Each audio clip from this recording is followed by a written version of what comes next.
Halo, selamat pagi anak-anak semuanya. Bagaimana kabar anak-anak hari ini? Semoga kita semua dalam keadaan sehat dan terus semangat belajar ya. Nah, bertemu kembali dengan Ibu. Materi hari ini kita akan mempelajari perpindahan kalor secara radiasi. Langsung saja kita ke materinya yuk. Bagaimana panas matahari dapat sampai ke bumi? Kalor dari panas matahari tidak dapat berpindah secara konduksi karena udara yang terdapat dalam atmosfer termasuk konduktor yang paling buruk. Kalor dari matahari pun tidak dapat menghantar secara konveksi karena antara matahari dan bumi terdapat ruang hampa yang tidak menghantarkan kalor. Jadi, kalor dari matahari merambat ke bumi tanpa melalui zat perantara. Proses perpindahan kalor yang tidak memerlukan zat perantara dinamakan radiasi. Dapatkah kamu memberikan contoh lainnya perambatan kalor secara radiasi? Nah, ketika kamu dan teman-temanmu pergi berkemah ke pegunungan, udara di pegunungan sangat dingin. Untuk menghangatkan badan, kamu perlu membuat api unggun.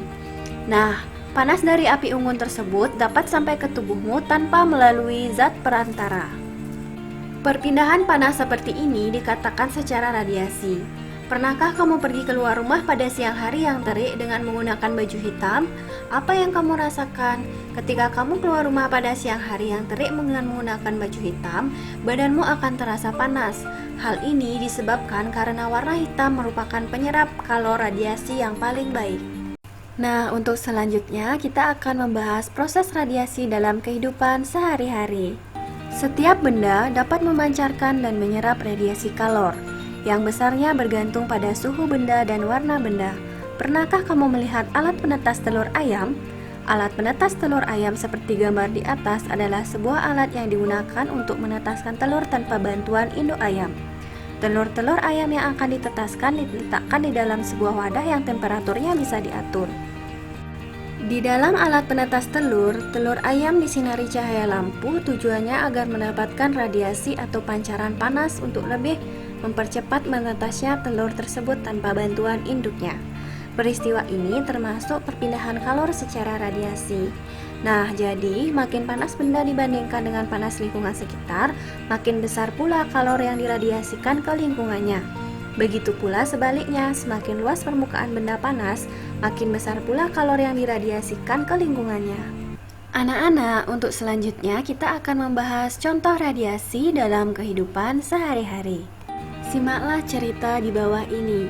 Pada sore hari di daerah Ubud Gianyar, Dani dan Pak Doni yang berasal dari Jakarta sedang berlibur di Bali dan jalan-jalan untuk menikmati suasana sejuk dan pemandangan di daerah Ubud.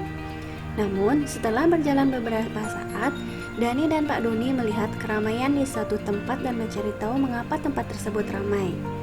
Setelah sampai di tempat keramaian tersebut yang ternyata kuburan, Dani dan Pak Doni pun melihat sebuah ornamen sapi berwarna hitam yang dihias dan sedang dibakar. Dani pun merasa kebingungan dan penasaran, sehingga Dani bertanya kepada Pak Dodi. Karena Pak Dodi juga belum mengetahui secara pasti apa yang akan dilakukan, dengan perlahan Pak Dodi mulai bertanya kepada salah satu warga yang berada di dekatnya, dan bertanya apa yang akan dilakukan pada ornamen sapi hitam tersebut.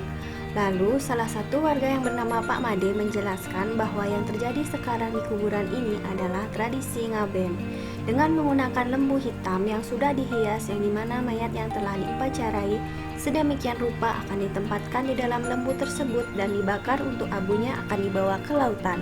Setelah itu, Pak Dodi menjelaskan kepada Dani bahwa yang dilihatnya itu adalah upacara atau tradisi ngaben. Karena masih penasaran, Dani lebih mendekati tempat pembakaran lembu tersebut dan merasakan panas pada tubuhnya. Padahal, jarak Dani dengan tempat pembakaran terbilang cukup jauh. Dani pun merasa kebingungan mengapa ia merasakan panas dan bertanya kembali kepada Pak Dodi. Pak Dodi juga merasakan apa yang dirasakan oleh Dani dan memberikan penjelasan bahwa yang dirasakan Dani tersebut adalah peristiwa radiasi atau pancaran. Proses perpindahan kalor atau panas secara radiasi adalah tanpa melalui zat perantara atau medium dari sumber ke titik lain di dalam ruang. Cirinya yaitu menyebar ke segala arah, misalnya saat berada di dekat api, tubuh merasakan hangat atau panas. Panas yang dirasakan Dani terjadi karena api pada tempat pembakaran tersebut mempunyai kalor yang besar, dan terjadilah perpindahan panas dari api ke orang-orang di sekitarnya walaupun tanpa perantara. Maka peristiwa tersebut dinamakan radiasi atau pancaran. Baik anak-anak, itu tadi kita sudah mempelajari perpindahan panas atau kalor secara radiasi. Semoga pada pembelajaran hari ini bermanfaat dan bisa dijadikan bahan pembelajaran untuk selanjutnya. Ibu mohon maaf apabila ada salah kata. Terima kasih, sampai bertemu pada pertemuan selanjutnya.